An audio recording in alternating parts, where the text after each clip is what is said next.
Bilang magsasaka, batid kung nakakapagod magtabas ng mga damo, lalo na kung malalaki yung talahib at may mga kasama pang maliliit na puno ng kahoy. Mas matagal kasi ang trabaho kapag gamit lang natin ang bulo or di kaya yung itak. Kaya nga na-invento yung grass cutter para mas mapadali yung trabaho natin.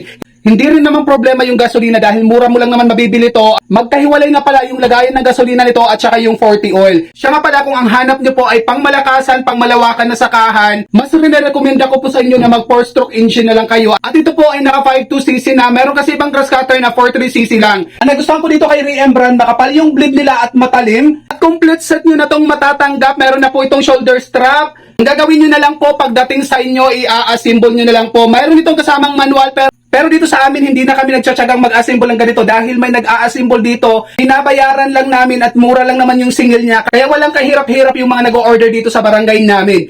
Kaya kung ikaw ay isang magsasaka at gusto mong mapadali yung trabaho mo sa sakahan mo, ilalagay ko na lang yung link shop nito dyan sa Yellow Basket. Mag-checkout na kayo mga boss.